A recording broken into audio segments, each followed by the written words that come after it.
The wrist is and has been a convenient location for technology, more specifically, glanceable data.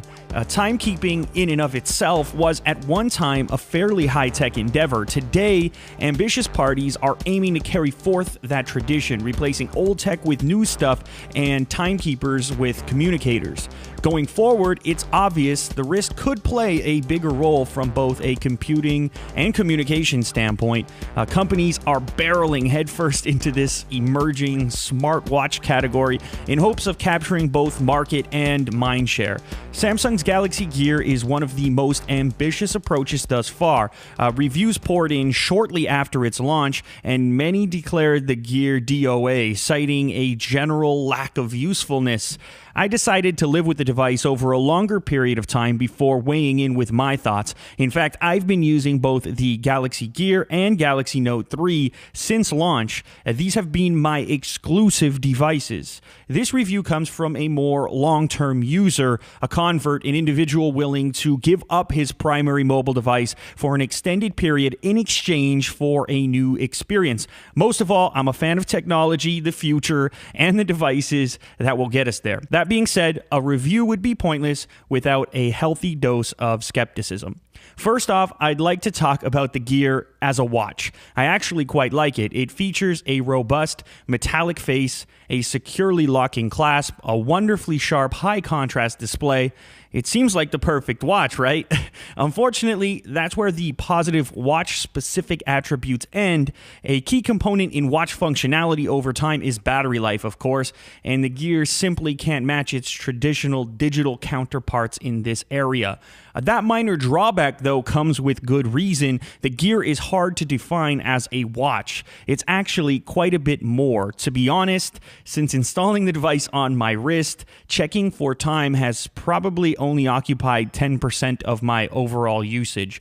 I'm not sure if this says more about the watch or me and my habits when it comes to being on time. Anyways, the Gear, like many other Bluetooth devices, will require a fairly regular charging regimen. In my experience, under normal operation, it needed and continues to require daily charging. So, much like my smartphone, this baby hits the wall socket at night and sleeps on my ever-crowded, gadget-ridden nightstand. But the Gear isn't a smartphone. In fact, it requires one in order to do much of anything. What's more, it will only work with select devices like the Note 3, S4, and a couple of other Samsung products.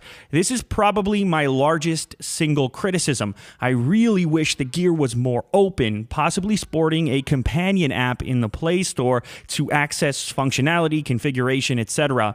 from any Android device. I'm not a fan of these proprietary approaches for fear that they'll slow down adoption and subsequently development for these new innovative platforms. On to something I've really enjoyed about the Gear: incredibly convenient voice memos. The Gear features a built-in microphone and speaker capable of phone call communication.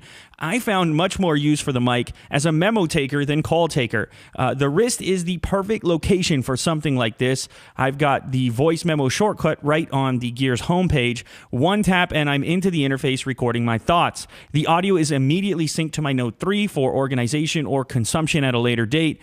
This is not a feature I've ever been compelled to use previously on other devices, but for some reason, given this particular piece of real estate, it seems to make more sense to me now. Anyway, addicted to this particular feature. Find My Device is also useful. No matter where you've plopped down your phone, when you're about to walk out the door, you simply hit the Find My Device button, your phone starts to buzz and ring, you're golden. Simple stuff, super useful. Hot features don't end there. The Gear brings security enhancements and convenience to your standard smartphone experience.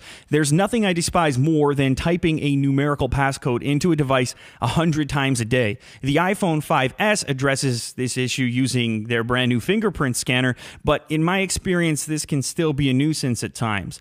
The Galaxy Gear and Note 3 combo takes a different approach, using proximity. Since the Gear is a wearable, chances are it's on your body. Have your watch in the same vicinity as your device, and the Gear will authenticate, granting you access with a simple swipe. Take the Gear away, and the phone reverts back to its boring passcode, locking out thieves or anyone who isn't you. It's an elegant and fast solution, and it's been rock solid solid throughout my entire experience. Another simple thing, yet incredibly useful. Not so useful has been the camera. There are few, if any, circumstances where I'd opt to use it over my much higher quality phone camera that's sitting in my pocket anyways. It's there. I'm sure someone will find a use for it.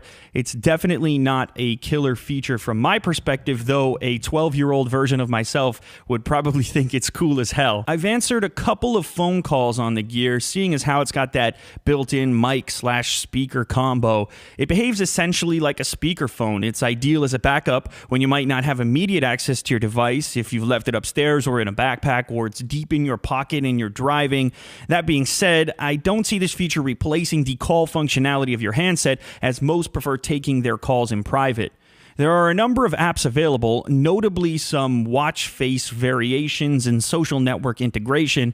The third-party app ecosystem is obviously in its infancy. As a result, this aspect of the Gear isn't very compelling, at least for now, for me. App installation, portions of the configuration, etc. are all accessed via the phone instead of the watch. This doesn't really bother me, as I'd imagine the configuration process to be much more painful on the Gear's significantly smaller display. Ultimately, the goal of the Gear and pretty much every other smartwatch on the market or in development is to bring phone notifications to your wrist. This works as expected, bringing text messages and emails from your device to this new high-profile location. One glaring issue is the fact that not all apps that notify one's handset are capable of being pushed out to the watch. For example, Gmail, likely the most widely adopted email client, it'll push a notification to the watch, but in a rudimentary form, lacking any insight into the actual message.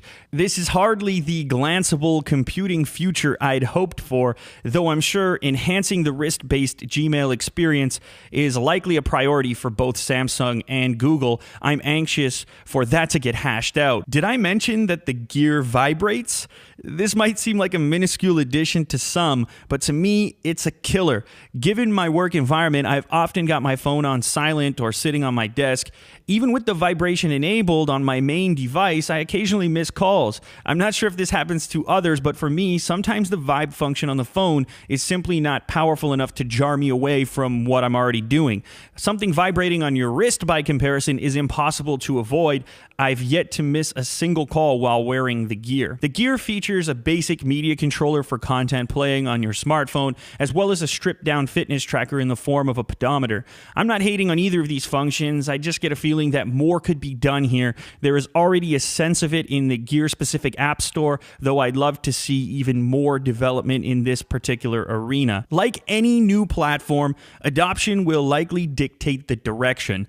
Myself, I enjoy being on the forefront, but this comes at a cost. It means I sometimes end up using half-baked devices that are more of a nuisance than anything else. In my opinion, the Galaxy Gear is no such device. It houses select features that have become part of my communication routine. In my case, it has definitely proven useful and relatively hassle-free, a tough accomplishment for one of the first mass-market devices in this category. The $299 price point will likely hurt immediate adoption. That's understandable, but I refuse to write off the device because of it. I think the Gear is a very cool step in a very cool package. Could it do more? Of course. The same could be said of so many categories ripe for disruption. Bottom line, if you've got a compatible device, the Gear will enhance its functionality. What that's worth to you in dollar figures is dependent on many factors. Being at the forefront has always commanded a premium, and only you can decide if it's worth the cost of admission. For me, it has been. I'm on my way.